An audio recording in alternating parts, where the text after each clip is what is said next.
টি-20 বিশ্বকাপ না খেলার তদন্ত, এটা গুরুত্বপূর্ণ এক অর্থে যে এটা বড় ধরনের একটা বাংলাদেশের ক্রিকেট অঙ্গনের জন্য বিপর্যয়। 3 সদস্যের কমিটি গঠন করেছে ক্রীড়া মন্ত্রণালয়। কেন বাংলাদেশ টি-20 বিশ্বকাপ খেলেনি? টি-20 বিশ্বকাপ না খেলার তদন্ত, এটা গুরুত্বপূর্ণ এক অর্থে যে এটা বড় ধরনের একটা বাংলাদেশের ক্রিকেট অঙ্গনের জন্য বিপর্যয়। কি কারণে খেলেনি? 2 রকম যুক্তি আছে, পক্ষে আছে বিপক্ষে আছে।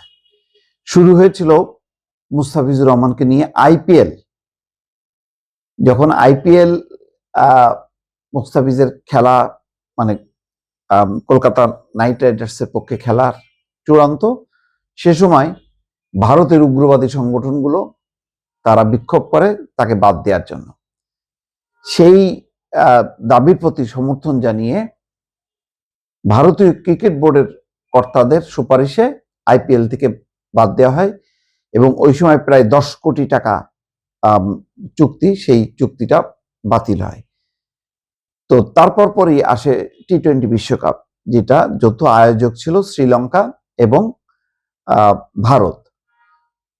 তখন বলা হয় যদি নিরাপত্তাজনিত কারণে মুস্তাফিজ না খেলতে পারে তাহলে বাংলাদেশের পুরো দল কিভাবে খেলবে। তখন একটি ঘটনা ছিল বাংলাদেশে ময়মনসিংহে এক হিন্দু যুবককে পুড়িয়ে মারার ঘটনাকে কেন্দ্র করে ভারত উত্তপ্ত এবং ভারতের উগ্রবাদী সংগঠনগুলো বাংলাদেশের বিভিন্ন দূতাবাস হাইকমিশনে হামলা করে। বাংলাদেশেও তার প্রতিক্রিয়া হয় বাংলাদেশ তরফে এবং ইন্ডিয়ার তরফে। তখন একেবারেই বলা যায় যে ভিসা ইস্যু বন্ধ করে দেওয়া হয়। এরকম উত্তেজনার মধ্যেই আইপিএল এর প্রসঙ্গটা যখন আসে, তখন ভারতের উগ্রবাদীরা সেই মুস্তাফিজকে যদি নেওয়া হয়, যদি খেলানো হয়, তাহলে তারা বিক্ষোভ করবে, তারা জ্বালিয়ে দেবে, পুড়িয়ে দেবে, এমন হুমকি ধামকির মুখে ভারতের তরফে এই সিদ্ধান্ত নেয়।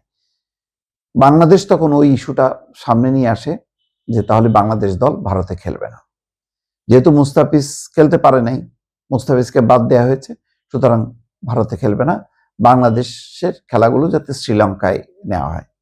কিন্তু তখন যেটা বিশ্বকাপের আয়োজকরা তারা সেই অ্যাডজাস্ট করতে পারেনি এবং শেষ পর্যন্ত বাংলাদেশকে বাদ দেওয়া হয় এবং বাংলাদেশের জন্য আরো শাস্তির কথা বলা হচ্ছিল। কিন্তু পাকিস্তান একই ইস্যুতে যখন অনড় থাকে যে তারাও খেলবে না, তখন পাকিস্তানের সাথে কোনো রকম কম্প্রোমাইজ করে এবং শর্ত দেয় যে বাংলাদেশের বিরুদ্ধে কোনো শাস্তিমূলক ব্যবস্থা নেওয়া হবে না।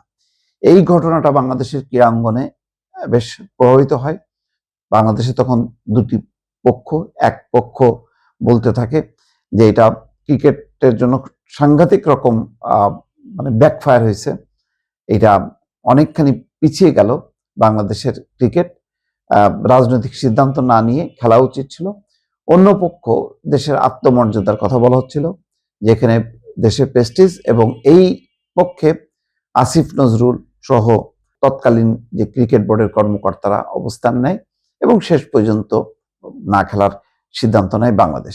এই যে খেললো না, এর ফলে বাংলাদেশের এটা কি সঠিক সিদ্ধান্ত হলো নাকি হয়নি, কারা এর জন্য দায়ী, এই বিষয়ে তদন্তের জন্য এখন 3 সদস্যের কমিটি গঠন করেছে ক্রীড়া মন্ত্রণালয়। এখন দেখার বিষয় যে এই 3 সদস্যের কমিটি কি রায় দেয়। দর্শক।